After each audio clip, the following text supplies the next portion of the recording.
Many of you may not know that I started my derivatives trading in futures, not options. And one of my first real money trading experiences was day trading the E-mini S&P futures during the 2007 and 2008 financial crisis. The reason that I traded futures at the time was to get around the pattern day trading rules before I had $25,000 in my trading account. In today's video, I want to show you how you can get started with trading futures. So let's start off with an understanding of basic futures trading terms before jumping into some of the more practical trading tips and strategies.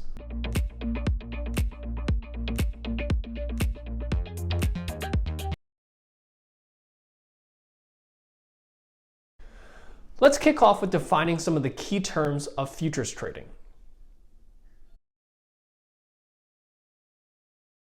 A futures contract is simply an agreement between two parties that allow both parties to assume the risk of an asset. Each party is on the opposite side of the trade and assumes the opposite risk, one long and one short. Each futures contract has a specific size that reflects the multiplier of the asset's price. Equate this to an equity option with an options contract of 100 multiplier of the stock's value. The contract size states the multiplier of the asset's price for the futures contract. For traditional futures such as British pounds listed on the CME, has a multiplier of 62,500 British pounds. However, small exchange futures all have a $100 multiplier on all of their products, a bit easier to remember. A futures contract has a stated minimum fluctuation in price, and this is referred to as the tick size, simply the smallest amount the value of an asset may change by. For example, corn futures can move by a quarter of a penny. On the small exchange, all contracts have a 1 penny tick size, or $1 per contract. Similar to an options contract where there is an expiration date, futures contracts settle on the expiration date. Upon expiration, open contracts are typically settled in cash for retail investors, where the P&L is simply debited or credited in your account.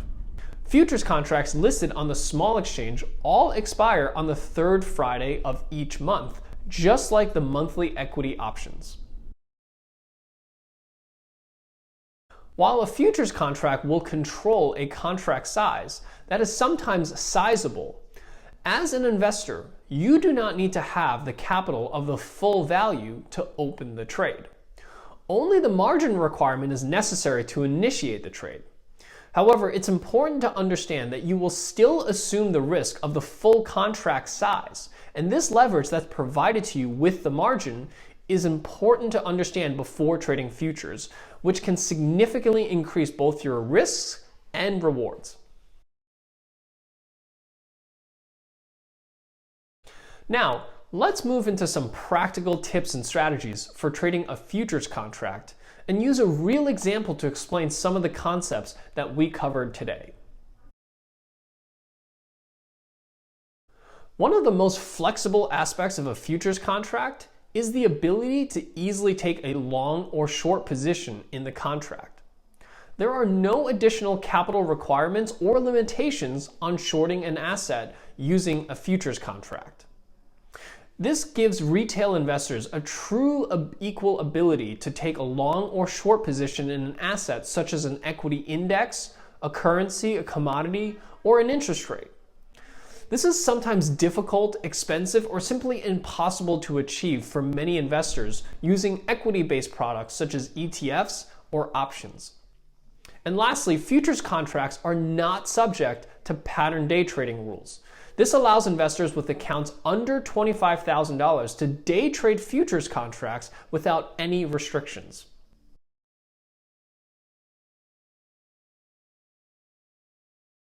This is the million-dollar question, and every investor will have a different opinion. However, the most common forms of analysis for trading futures would be technical analysis and fundamental analysis. I personally learned how to trade futures on the S&P 500 using charts or technical analysis. because charts can be a powerful tool in helping you understand market sentiment, trends, and potential points of reversals for entries and exits. Additionally, charting techniques can be applied to any time frame, which allows investors to adapt the strategy to any time frame of analysis. On the other hand, for commodity products such as gold or oil, more fundamental factors such as supply and demand for these practices can be factored into the decision-making process. And lastly, economic indicators may be utilized for some traders when understanding the outlook of products such as interest rates. First, I'd just like to reiterate that if you've traded options before, there are many similarities to futures contracts. However, futures sometimes can be simpler to understand since they are closer to trading stocks or ETFs. However, with the leverage that futures contracts provide, I suggest sticking by the following rules for risk management. While following these rules do not guarantee success, I can almost guarantee that if you do not follow these rules, you will almost certainly at some point see significant losses from trading futures. Always determine your entry and exit price prior to entering the trade. I also recommend placing bracket exit orders, either stop loss and take profit orders upon entering the trade. Once your stop loss orders are placed, you should never move them unless you are placing a tighter stop and reducing the overall risk that you are taking. Never risk more than 2% of your total account value on any single trade. That means if your trade gets stopped out, it should result in a loss that is no greater than 2% of your total account value. And lastly, never double down on a losing position by adding more contracts to it, hoping that you'll get yourself back to break even quicker. At this point, I want to take a pause and speak about the small exchange. Their ethos for designing futures contracts is small, standard, and simple, that have allowed them to create innovative futures contracts that are designed from the ground up for retail traders. They are firstly small, with margin requirements that range from $70 to several $100s. They are also standard since most options investors are used to a $100 multiplier and expiration Friday on the third Friday, where all small exchange futures products follows this same design. And lastly, they are simple, providing investors with direct exposure to indices, the US dollar, interest rates, and commodities such as precious metals and US crude. The small exchange finally provided retail investors with the simplicity of ETFs with the capital efficiency and benefits of futures contracts. Now let's take a look at a real example. I want to use interest rates as the example because I think it truly highlights the most innovative product that I've seen in my 16-year career in capital markets. Despite all media and financial models quoting interest rates in percentage terms, as a trader, you have to trade the bonds themselves to take a view on interest rates. This means that if you think interest rates are going up, you actually have to short the bond itself, or vice versa. Isn't that confusing? If you think about the 10-year bond listed on the CME, they have a notional value of $100,000 and a tick size that is 1/2 of 1/32 of 1 point, and is currently quoted at 128 spot 15, or 128 and 15/30 seconds. And if you believe interest rates are rising, you'd have to short this bond future to profit from a rising interest rate environment. Additionally, the true problem with shorting bonds, besides the huge contract size, is the fact that if interest rates were to rise from 1% to 1.5%, how much profit do you actually take home from shorting this bond? That unfortunately would have to take quite a bit of calculation to figure out.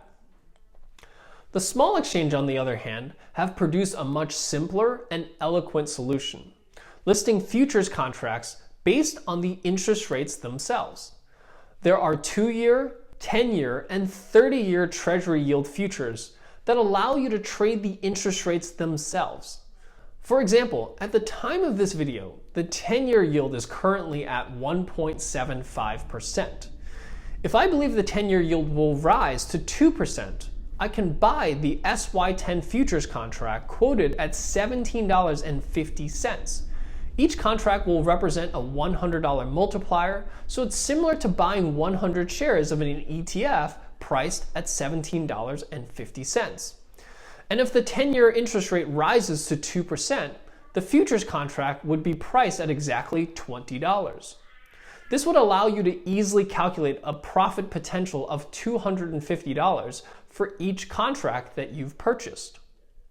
Conversely, if I believe that the 10-year yield will decline to 1.5%, I can now short the futures contract and make another potential profit of $250 per contract if I am correct in my views. I hope this simple example illustrates not only how simple futures contracts can be to understand, but also the innovation provided by the small exchange for retail traders who are looking to get started with futures trading with an easy to understand contract. To get started on trading small exchange futures products, you can either open an account with Tastyworks or IBKR, or several futures brokers that I will link below.